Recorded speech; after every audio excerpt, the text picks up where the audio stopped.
So we're splitting some white oak today. It's turned out, this tree has turned out to be pretty hard to split. It's got a few knots in it, but hopefully we can get through it pretty easy. Today I want to talk a little bit about politics. Donald Trump was convicted in a New York court, which, you know, say what you want, doesn't seem real fair for a Republican, but you know, it is what it is on that. But I'm not real sure what he was convicted of. And if you know, leave in the comments exactly what he was convicted of, because I'm not smart enough to figure it out. But I think I know, I'm pretty sure what he's convicted of. And I think it's probably that he was convicted of running for president and winning as a Republican. I think that's probably what he was more than likely convicted of, was winning the presidency. Now, it's pretty bad in a country that considers itself to be a democracy when a man runs for president and then gets convicted of a crime because he's running again. That's not the country we are. Now, I am not the type that would normally get on YouTube and talk about politics, but you know, when things happen, things change. And I want to tell you that I am a lifelong Republican. I've never been a Democrat. I don't believe in anything that the Democrat Party stands for. And I am an avid Trump supporter, not because of, you know, necessarily what he says or what he believes in, although I do agree with most of it. Obviously, he's not the most perfect person that's ever walked on the face of the earth, but neither am I. But I believe he believes in America, he believes in freedom, and I believe that's what the Republican Party stands for today. Donald Trump has gone through more in the last 7 years since he started running for president than any other politician that I've known of. I mean, he had a made-up story about him, about Russia collusion. He was completely made up. No evidence at all. He was spied on. His campaign was spied on. He was impeached twice for that, for a crime he didn't commit. It was all a hoax. So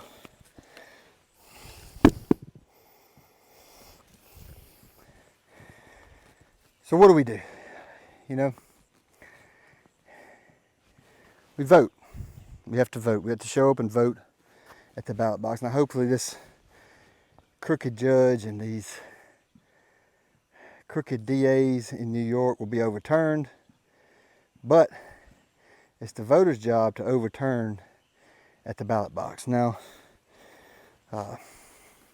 in the last election, Joe Biden supposedly got the most votes in election history with 80 million votes. So a lot of people have to vote, you know. If you don't vote, you can't complain, is what they say. But, you know, what did Trump do wrong? He loves our country. He ran as a Republican. That's what he did wrong. When he was in the private world, people loved him.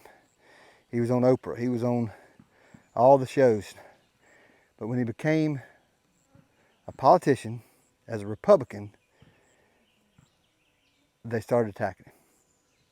And they can't stand him. And all he's done is love the country. Now, you say, well, what did he do as president? Well, as Rush Limbaugh used to say, when you got a good president, you can feel it. And I'm telling you, from the day Trump took office, I could feel the economy. I could feel inflation, how low it was, gas prices. You can feel it. You can feel it in your everyday life. And when you got a bad president, you can feel it.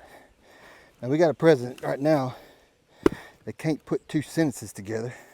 When he took office, he quoted Psalms, and he said, the psalmist says, the psalmist. He didn't even know how to say Psalms. Now, I mean, I'm not making fun of people who don't know how to say the word Psalms, but if you can't say it, then don't try. But when Trump was in office, you could feel the good economy. You could feel lower gas prices. You could feel the jobs.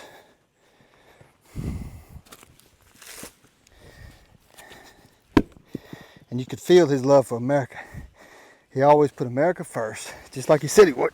I remember watching a clip where he was overseas and he was talking about NATO and how much money America sends to NATO versus these other countries.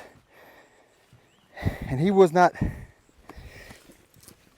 in any way, shape, or form ashamed about looking those other countries in the eye and saying, you're not paying your fair share. You need to pay up. I'm here to represent America, and you're not paying. And he's not afraid to tell those countries that. We're protecting you. To the lady, or to the person that was over Germany, he said, we pay for your protection. We protect you from Russia, and then you go buy your oil from Russia. And he called them out. He's not afraid to call people out. He's not afraid to be a president of the United States of America. So that's why I like Trump, and that's why I vote for him. And you know, like I said, I've been Republican all my life, but I have never seen a person or a president like Trump. Whether it be Reagan, I mean, Reagan was a good president. One thing good about Reagan is he could unite people, and Trump is not as much of a uniter as that. But what Trump does is he gets things done. Now, that's just what he does. And you can agree or disagree. And I don't really like bringing politics to YouTube, but you know, you gotta kind of take a stand at some point and tell people how you believe. And you know, the next election is coming, and we're going to choose the president. And whatever happens, you know, we don't need to worry. We don't need to put our faith in a man, obviously. I will vote for Trump. But, you know, I don't think that he's going to fix America morally. It's not the House of Congress that's going to fix America. It's from the church pews. The Bible says, if my people who are called by my name will humble themselves and pray, then I will hear from heaven and will heal their land. So when the churches do what they're supposed to do, then America will be healed. It won't come from a man, but it will come from the pews of the churches. Thank you for joining us. If you got comments, agree, disagree,